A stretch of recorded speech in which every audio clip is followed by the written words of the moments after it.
现在欧盟的问题，我觉得除了长期以来对欧盟，川普就有他看法。接受访问的时候，他说以前像伦敦，我去伦敦、巴黎，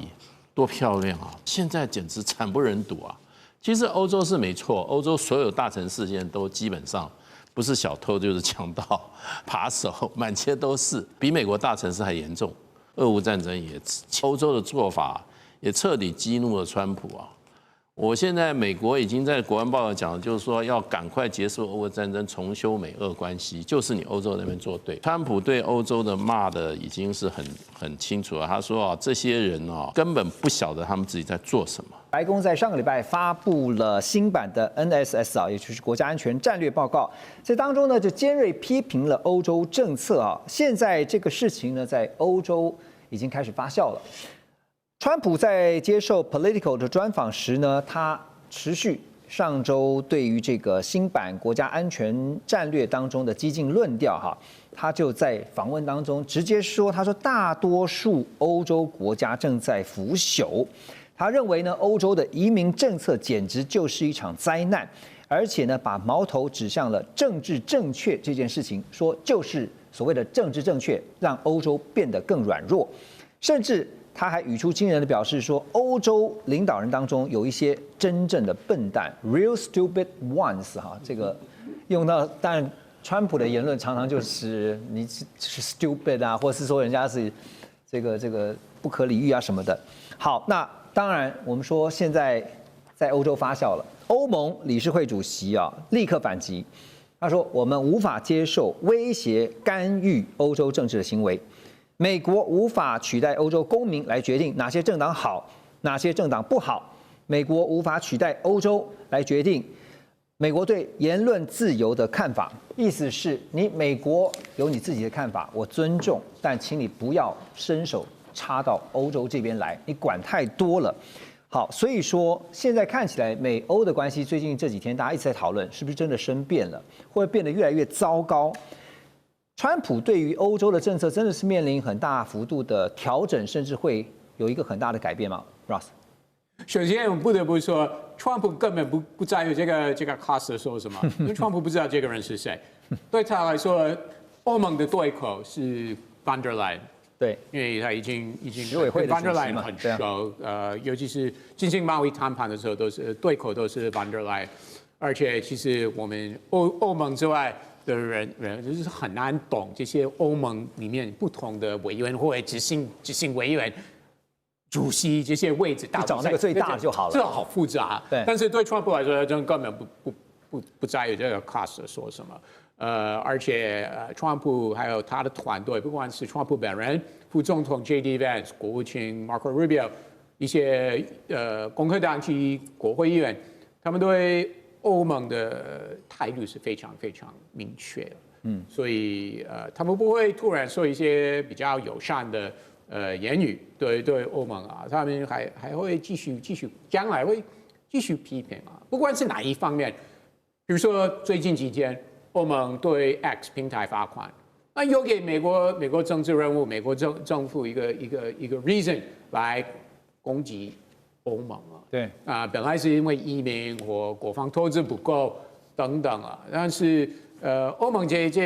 个罚款，针对 X 罚款，那就让美国非常非常火大了。所以美国真的是有很多不同的理由来批评欧盟，这个不会改变了。对，那大使您怎么看？因为现在想说，如果美国跟欧洲之间，因为长期以来是盟友的关系啊，盟国的关系。可是川普的话常常听了就会让人觉得很反感。如果你是欧洲的领导人，尤其英法德这几个，然后大家现在可能在想说，我是不是那个真正的笨蛋之一？其实川普对欧洲一直都有看法啦。那其实很多这些美国的这些媒体也说，他说现在美国从他的这个最近这个国安战略报告，他说已经不是蔑视欧洲，是敌视欧洲了。而且他们在里面已经发觉了，事实上 Financial Times 他说他发觉美欧之间已经出现意识形态的鸿沟。他这次这个国家安全战略报告还特别讲了一句话，让欧洲人听了有点毛骨悚然，就是说，美国政府将在欧洲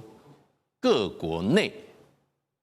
培养对欧洲现行发展路线的抵抗，意思就是我颠覆你啊，我控制你的政治啊。所以最近这个美国有一个杂志美国有一个杂志，他突然写了一个报告，他说这一次的国安报告有2个版本，一个是长篇，这是33页是短的，还有一个长的是不公开的，里面明确讲说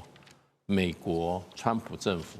要颠覆，要把其中4个欧盟的会员国把它怎么样反正叫它脱离欧洲。哪4个？这猜就知道，匈牙利、这个荷兰不是匈牙利、意大利，还有什么波兰这4个。对。那当然就是说，后来川普的发言，这个白宫发言也没有说我没有那4个，他只是说我们只有1个版本，没有秘密版本。他也没有出来。所以现在欧盟的问题，我觉得除了长期以来对欧盟，川普就有他看法，因为川普前2天接受访问的时候，他说以前像伦敦，我去伦敦、巴黎，多漂亮啊，多怎么样？他现在简直惨不忍睹啊！其实欧洲是没错，欧洲所有大城市现在都基本上不是小偷就是强盗，然后呢，扒手满街都是，那比美国大城市还严重。所以呢，事实上，川普可能就是说，他认为他的祖先是欧洲来，他有点看不下去。不过我认为现在有个问题就变成就是说，俄乌战争欧洲的做法也彻底激怒了川普啊。我现在美国已经在国安报告讲，就是说要赶快结束俄乌战争，重修美俄关系，就是你欧洲那边做对。所以川普对欧洲的骂的已经是很清楚了。他说这些人怎么讲呢？根本不晓得他们自己在做什么。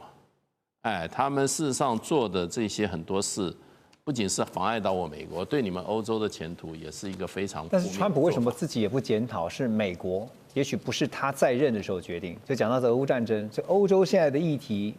难道不是美国自己把欧洲也拉下来吗？美国怎么拉下？就俄乌战争呢？俄乌战争，川普常常说，如果我本来有连任成功的话，普京不会动手，对不对？川普那当然就推给拜登嘛，他的前任嘛，推给拜登嘛。对。但是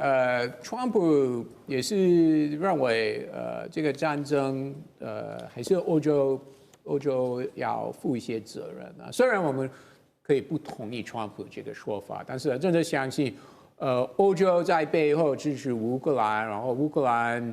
不管是在东部有推很多乌克兰化的政策，比如说语言方面、文化方面等等。那川普真的是认为这个是激怒普丁有理由动手。虽然很多人是反对川普这个思维，但是川普真的是往这个方向走，所以。他真的认为这个战争不是100%普丁要负责，他还是认为欧洲有一些责任。所以因为这个理由啊，不管欧洲说什么普丁维权等等，那川普还是会他看这个问题还是会把一些责任推给欧洲，他不会100%认为都是普丁的错。但是世人不解的是说，为什么？美国要建立一个美国心目中的欧洲，那欧洲自己不能够自己建立自己的欧洲吗？为什么一定要美国人觉得说，我觉得欧洲应该什么样子？包括像说巴黎、伦敦都变得现在不是我以前的样子了。那本来要把世界都变成美国想要的样子，现在已经退步了，只管欧洲了。好，所以提到了俄乌。《华尔街日报》呢最近就披露说，如果川普最终选择放弃对乌克兰的支持啊，并且向安全议题上面呢，向俄罗斯让步的话，欧洲已经有多个国家正在密切考虑要用极端手段来回应啊。那包括采取被形容是核选项的金融报复措施，要来动摇美国的经济稳定。意思我们就来个鱼死网破哈，你不让我好过，我就不让你好活。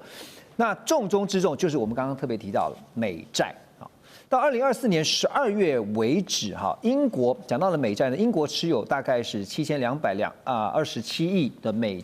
元的美债，然后呢，欧盟成员国呢大概合计大家加起来的1.62兆美元的美债，两个这样相加是2.34兆美元的美债，折合新台币大概是73兆，其实算蛮多的哦。那也让欧洲成为美国国债最大的外部持有集团。但是说动用核弹级的金融手段哦，应该只是说嘛哈，应该不会是真的想这么干嘛。当然，延续刚才 Ross 跟大师讲的哈，就是说基本上欧盟的存在是避免法德两个国家打起来。那欧元的存在是为了抗衡美元，可是欧元的价值是建筑在美债之上，而现在世界越来越往右边靠的时候，每个国家的利益又不一定跟欧洲整体利益是一样的。那诚如刚才Ross 跟大使说的，事实上全世界最重要的关系就是美国跟中国的关系。可是中国跟美国永远都不应该是个竞争关系，真正竞争美国的是欧洲，因为它有价值，它有历史等等。法国总统马克宏他在这个礼拜到了中国大陆去访问，那特别在四川呢和中国大陆国家主席习近平进行了一场非正式的会晤，两国元首就在山水之间呢，因为这次强调呢，除了要这个非正式会晤啊，讨论交流一些国际议题以外，当然呢也会安排一些旅游行程，所以这次也特别看到了他们在非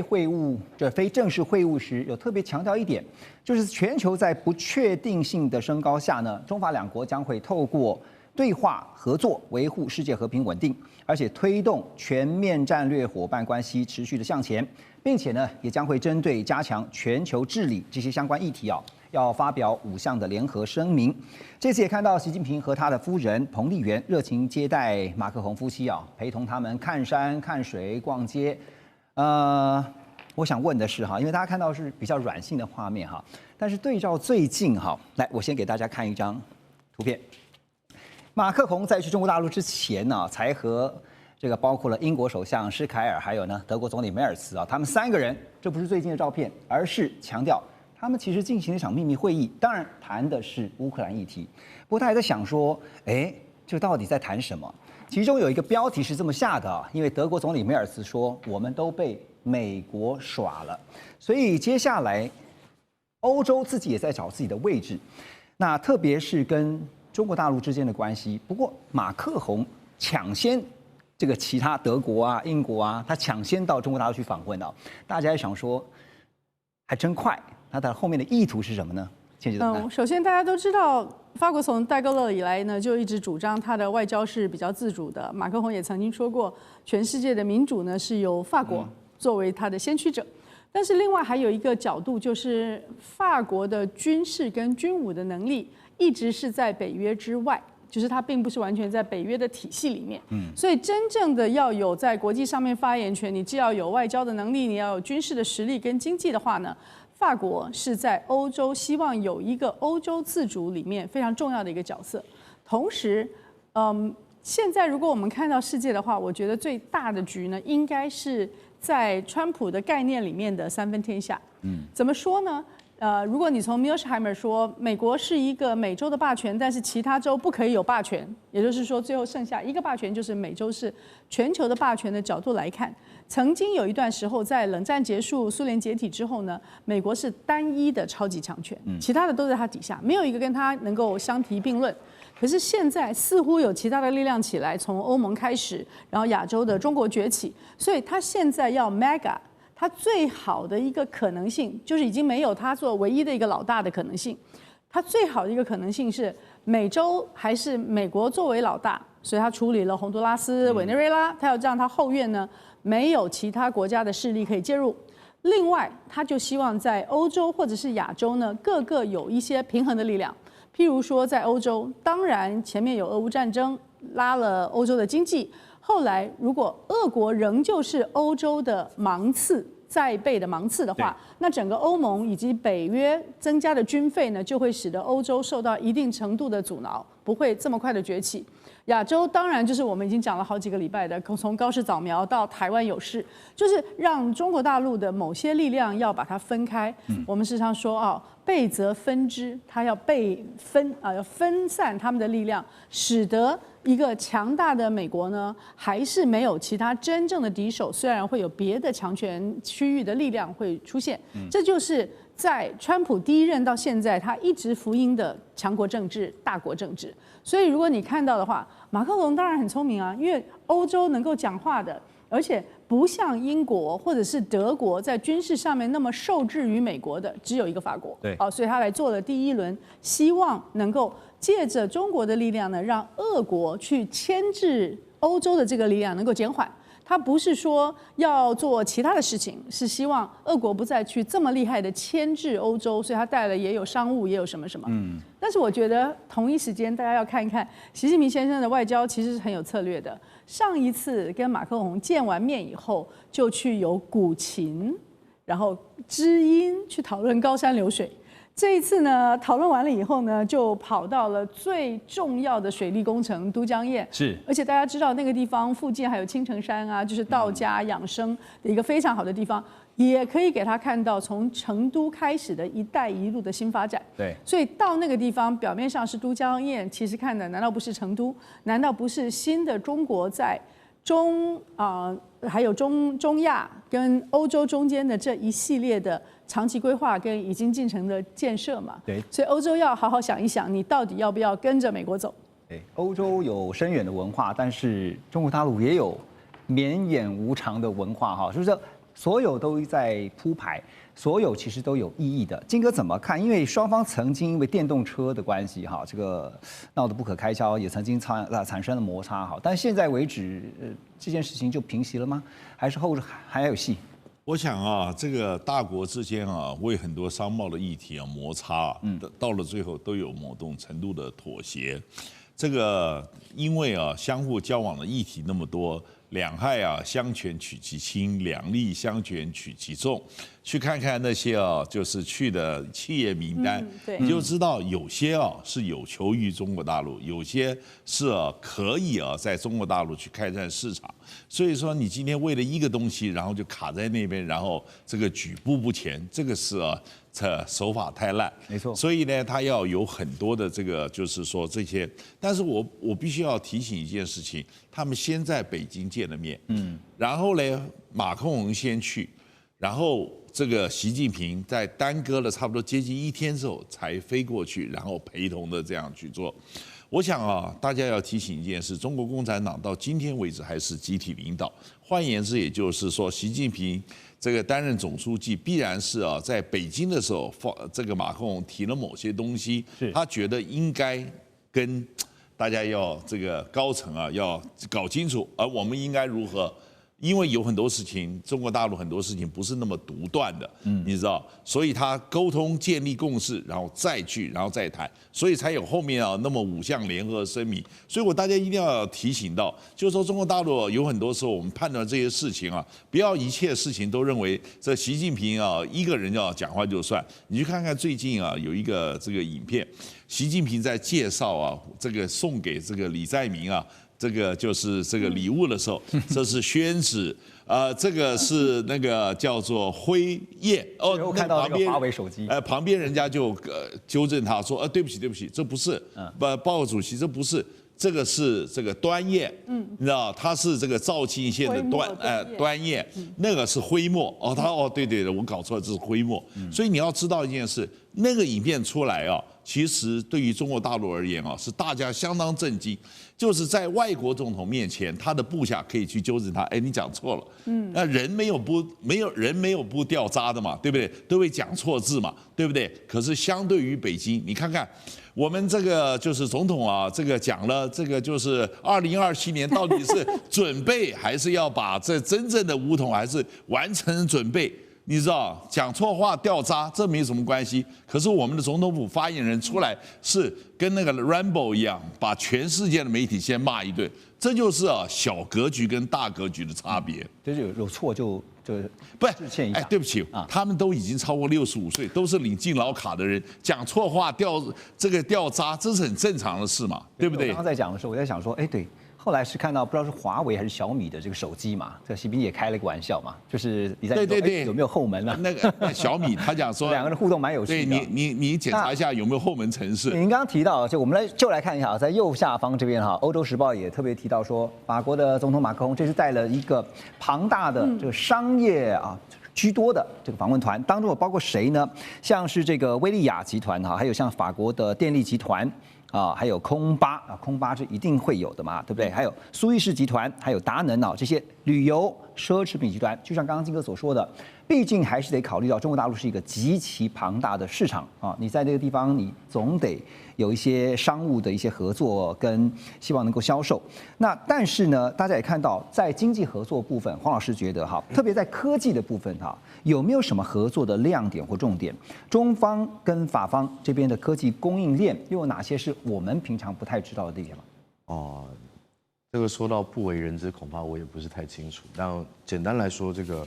如果说中法的合作上面，其实法国有一些地方确实是大家常在忽略。大家觉得法国是一个非常浪漫的国家，但法国在基础科研上，他们也是非常的扎实。他们包含 CNRS， 就是他们的一个研究中心里面，他们每年投入的经费是非常非常多的，是，然后也在非常地方设立了一些小型研究所，然后跟当地的大学合作。那我自己在看法国，除了这些奢侈品、葡萄酒、空中巴士等等之外，他们在所谓的高纯度气体的电子用气体，然后检测技术，还有核能这几个方面，都是非常值得去重点关注的几个部分哦。为什么呢？它跟中法之间的合作，中国可以提供它很多落地的场域、场景以及机会。那法国提供了什么？它未必提供最先进的技术，但它可以提供中国很多的可靠度。今天它能够做到这么高的高纯度的电子气体，那它在检测技术上绝对是非常没有问题的。那在核能的泄漏、检测、安全、安规，他们都有一套自己制定的标准。这个其实才是中法在经济合作、科技合作里面应该准确的去瞄定的一些点。就是像刚刚张老师说的嘛，就是看格局大。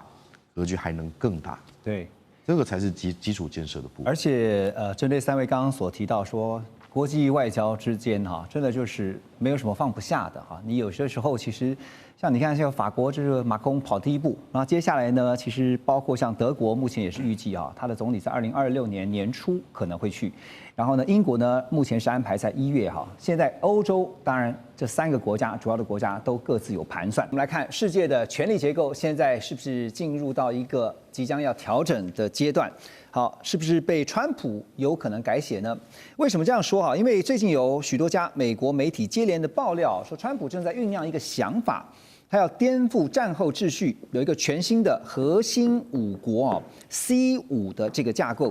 那这个架构呢，这核心5国是哪5国呢？就是美国、中国大陆、还有俄罗斯、印度跟日本。这核心5国未来希望能够取代原本的 G7。可是你会看这个 C5啊，它不是美国的盟友，不是传统的美国盟友哈，那也不是什么价值同盟，而是全球现在最关键的5个国家，就是刚刚特别提到了中美俄印日。好，有一个共同点，就是这5个国家全部都是硬实力的玩家。好，但是大家也就发现了，奇怪，怎么看了一下，没有英国，没有法国，没有德国，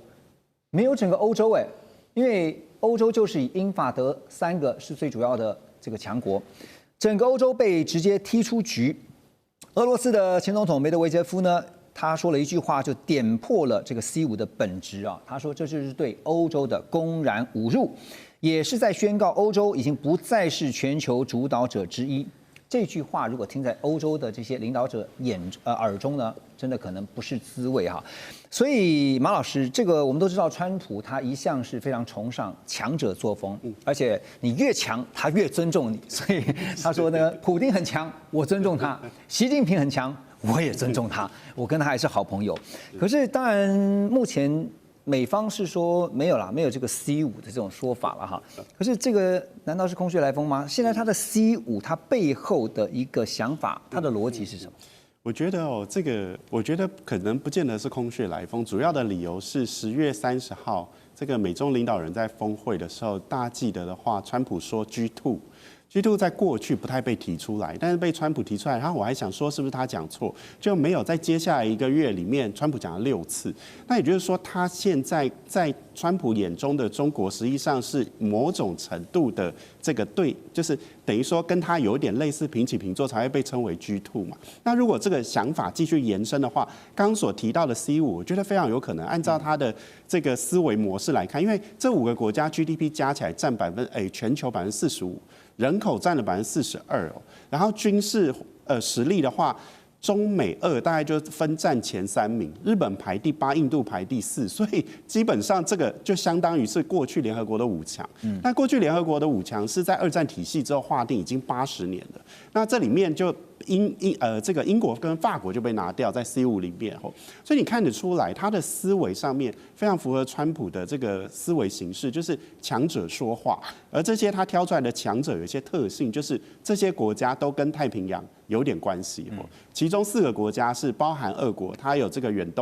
东地区的这个军港，所以其实他们都可以伸手到太平洋这边来。那连着就是印度，像印度洋，所以你可以看出他思维里面未来的印太可能它的重要性远高于过去我们讲的心脏地带近东，或者是像过去我们认为欧洲是这个世界国际舞台的主体，看起来就整个往这个方向移。然后另外更重要是这里面它有共产主义国家，有威权国家，民主国家。换句话说，对川普来讲，意识形态一点都不重要。他打破对过去有东西对立，所以俄罗斯跟美国不会在一起，也不会跟中国在一起。然后有南北对抗，有发展中国家跟工业国家的对抗，但这些对川普来讲一点都不重要。这里面有发展中国家，它也有工业国家，然后它既有共产主义国家，也有民主国家。所以我觉得对川普来看，这 C5被提出来，感觉上就是这一切意识形态都不再重要。但是 C5的组成会不会很困难啊？你光是 C5里面光是讲说美国好了，美国川普就讲说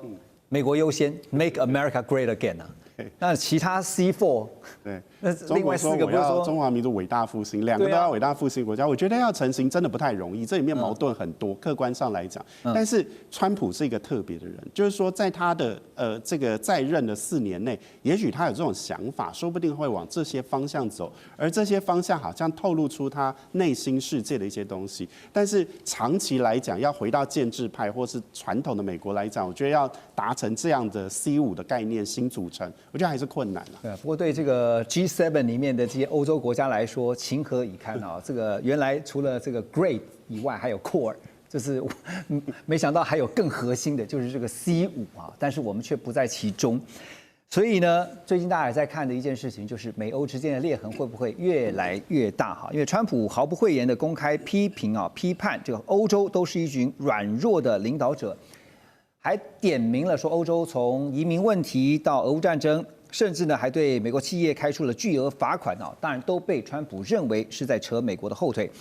媒体更是指出，他们整理了一下，在川普眼中的欧洲问题，至少有包括国家安全和武装都在搭美国便车；经济上奉行保护主义，用巨额罚款惩罚美国的科技企业；还有政治正确绑架决策啊，移民跟意识形态呢拖垮了整个欧洲的实力。对于中俄呢，只会喊口号，却不愿意承担代价，独自留美国在前线苦撑。好，真的是毫不隐瞒的表达他的不满啊。那所以回到川普最想的是欧洲要怎么配合他？当然，他第一个考量还是贸易经济方面，所以其实今年跟欧盟达成的贸易协定，对川普来说算是一个大的胜利了，因为美国可以调高关税，欧盟没有调高对美国的商品的关税，然后另外欧盟同意答应川普大金额投资美国，所以第一个考量是经济，那另外第二个考量就是我们刚刚有讨论到北约国防这个议题，那北约成员国家大部分在最近几年也是开始提升他们的国防投资了，所以某个程度上可以说，川普在这方面也是达到目标了。所以现在在打什么？那就是一个文化战。美国国内会叫做 culture war， 所以美国跟西欧国家的确是进入一种 culture war 啊，这个很难解决，因为对川普还有美国共和党、美国右派保守派来说，连欧盟的传统右派政党也是太左了，所以美国这些政治人物，比如说 J.D. Vance 副总统等等，都越来越愿意公开表态支持最近几年崛起的欧洲极右派的政党，因为这些政党都是有非常保守的概念，不管是因为你刚刚讲说，就算他们是极右派，但是在美国的这个你刚刚讲的那一群人眼中，还是属于偏左的。我说传统的欧洲右派 OK 是太左。所以这些美国右派政治人物才开始支持他们，支持这些极右派的政党，比如说 Reform UK 或这个德国的 AFD 等等。美国这些保守派的共和党人是愿意公开支持这些极右派的欧洲政党，因为他们真的觉得欧洲在文化方面真的是实在太左了，所以那像美国不是管太多了吗？管到人家文化去了。他们愿意说什么，他们就可以说什么，对不对？欧洲国家也没办法禁止美国总统、副总统说什么，所以而且其实对美国右派来说，这是非常非常方便。我说你可以批评这些外国的政治人物，那你就可以在国内也可以打知名度。所以你看好未来美欧之间的关系吗？现在有说裂痕会越来越大。其实不管吵来吵去这些文化议题、移民等等，重点还是在贸易方面了。川普真的希望可以就是从美国的角度来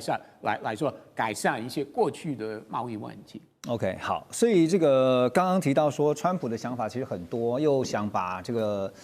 G7 改成 C5 哈，用 C5来取代这个 G7 哈，甚至之前本来说呢，希望考虑让俄罗斯重返 G7。然后呢，考虑让中国大陆加入，然后变成 G9 啊 G9，但是都遭到欧洲强烈的反对。更关键的就是呢，我们之前也讨论过哈，在川普2025的这个最新的国家安全战略当中呢，已经不再强调跟中俄之间的超级大国竞争，好，非但没有谴责俄罗斯侵略乌克兰，更把美国描述跟莫斯科之间重建战略稳定的调停者，哈，说美国就是当居中的协调者。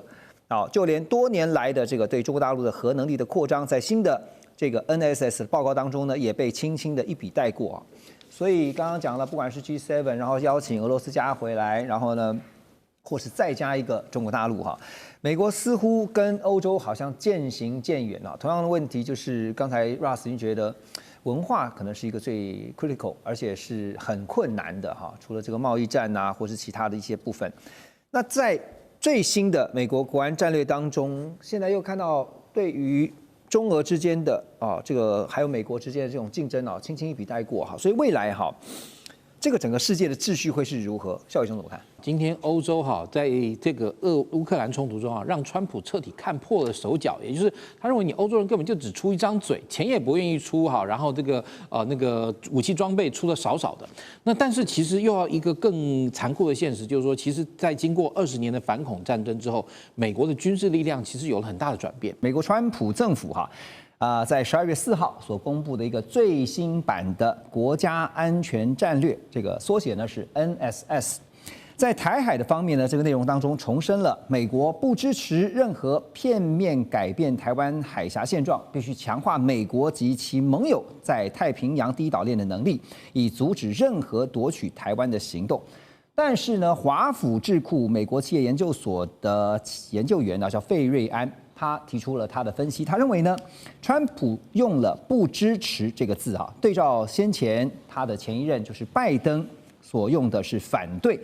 但是代表的是明显的降级了。那这也是政策漂移最明显的证据。而这种降级之后的表述呢，也将会成为美中之间未来谈判的新基准。因为大家都知道，川普在参加 APEC 的时候已经说了明年4月2026他要访问中国大陆。另一方面，在最新的报告当中呢，也没有提到一中政策、台湾关系法等等，把相关的承诺从美国政府制式化的战略框架中给移除了。那这是费瑞安的分析。大使怎么看这个分析？还有目前我们从川普的角度来看，美方现在要营造的是什么样的一种氛围？当然是营造一个比较缓和的、跟中国大陆友善一点的，因为美国明年的政治议程相当的敏感，也相当的重要，对川普来讲是相当重要。明年这个年底有这个期中选举，然后现在手上还有几个案子比如说这个美国最高法院对于这个川普的关税政策最后的判决还没有出来，那另外一方面还有很多这些联邦参议员或者一些出缺的改选所以美国明年又很快进入一种选举的气氛。那还有就是说，美国的经济明年的状况还是比较不可测，那还有很多外部的因素，所以川普基本上需要有一些好的消息。那这些好的消息就譬如说什么，对这些产业界来讲说，你们放心，稀土我跟习近平主席搞得定，你们放心，不会断货。那对于他中西部铁票区的这些农业选票，那可以说你们放心啊，这一次啊，习近平主席买了有史以来最高的一次的大豆。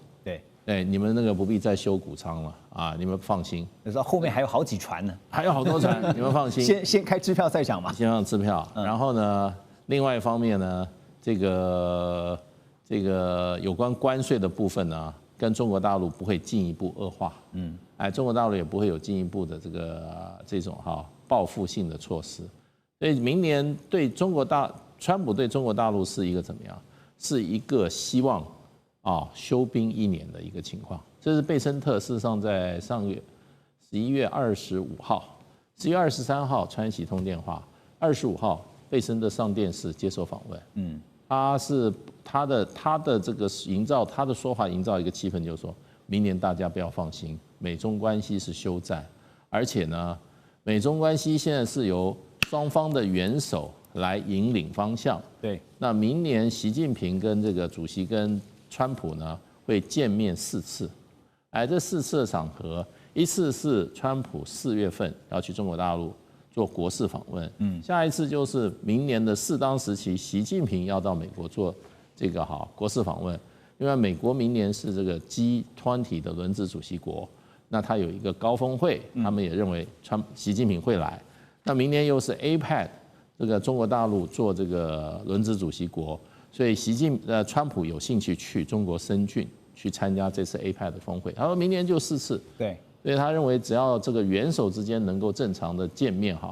来交换意见的话，这个关系就是稳定的。不过他讲这些话基本上就是要稳定这个关系。那所以在这个问题上，所以他现在很多这一次的这个国家安全报告，之前有很多传闻，美国的媒体报道就说贝森特亲自干涉，而且他是希望在有关涉及中国大陆的部分呢，措辞要比较温和。就因为他的坚持，这件事情停了，这个国安安全报告停了，慢了两三个礼拜才出来。那我认为，其实贝森特他今天能够就是说坐那个位置坐那么稳的话，就是因为他没有自己的意见。在川普下面做事，你自己意见很多的话，你老早被干掉了。而且大使，你刚刚提到贝森特是讲4次嘛，他就说数了一下，明年4次，那第一次呢，当然就是我们刚刚提到的明年的4月份嘛。万一第一次就出现变数的话，哇，那面子挂不住哈。所以现在是不是说都是以见面为先？来，最了解川普的人之一的 Ross。川普去参加深圳 APEC 的可能性真的不大，我觉得不大。你觉得不大？因为如果他4月份去中国的话，第2次去中国，我是觉得对他来说，这样我是太给习近平面子，所以我觉得可能性不大。而且我们知道，其实川普也不希望外访啊。虽然他已经答应了，他明年4月份会去中国，但是1年去亚洲2次。难，而且去中国2次，真的，我真的觉得是他不太想，而且他也要考虑到因为那个东亚高峰会，他今年去吉隆坡参加，那如果他明年一样要去，明年是在 Manila 对不对？因为 Manila 是东协的2026年的主席国了，那他要考虑到要不要去 Manila， 那如果他去 Manila 参加那个高峰会的话，又去深圳的，虽然距离不远，但是我认为可能性不大，而且要看这个其中选举的结果是如何。对，好，你说的是年底的事情，我说是2026哈，起码4月一定也得建成嘛，对不对？所以除非在将来几个月有变数。你觉得什么变数？军购案，如果川普真的答应台湾很大规模的军购案，那或许会让中国很不满。那如果是规模比较小的话，也是要看是包含哪些项目。比如说，如果是美国已经买的系统多买1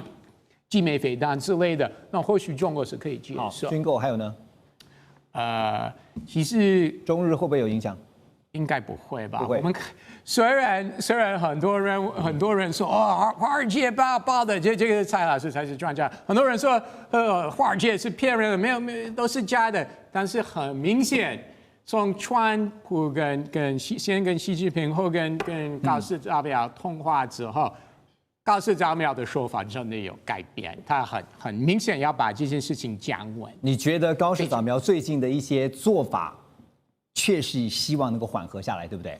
是川普希望缓和，高市早苗就配合川普了。所以你刚高市早苗配合川普，你刚问我中日关系会不会造成变数？我觉得不会，因为只要川普说，不要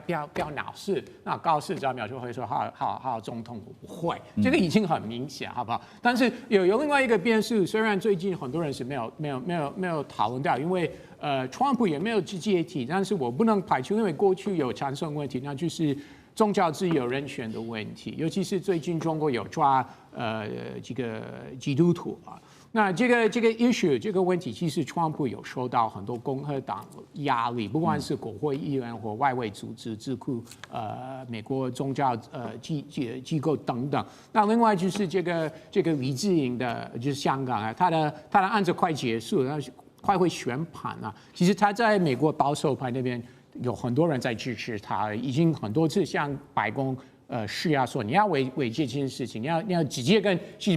近平说要释放这个人啊。所以如果宣判，比如说判他要坐牢多久，那或许美国会说话，一样也会造成。所以我不排除人权这个问题会再次出现了。好，我问中日是因为现在这个风波到目前为止还没有看到有似乎这个平息，有缓和，但是没有完全的停息哈。那地缘战略上，我们刚才特别提到说，美国最新版的这个 NSS 啊，国家安全战略也指出说呢，美方要在第一岛链，他们说要打造能够在第一岛链任何地点阻止侵略的军力。文件当中也直言说，美国没有办法，也不应该单独完成这项任务啊，所以他要求盟国必须要加强集体防卫，并且投入更高额度的军费，要求在第一岛链内的日本、南韩。提出他们的提高他们的军事支出，增强自身战力，同时扩大提供美军基地还有港口的使用权来增加嚇阻能力。日本方面当然免不了得提到还没有平息的中日关系啊。现在呢，日本这边是决定要收紧一项对中国大陆的政策哈，因为执政党的自民党呢有相关人士透露说，日本政府考虑把外国人取得日本国籍所需要的时间，从现在的5年以上调整为10年以上。好，那在中国大陆的移民这边啊，就是说，日本在日本的中国大陆移民到底有多少人呢？到2024年年底为止，最新的数据是已经接近超过90万人左右。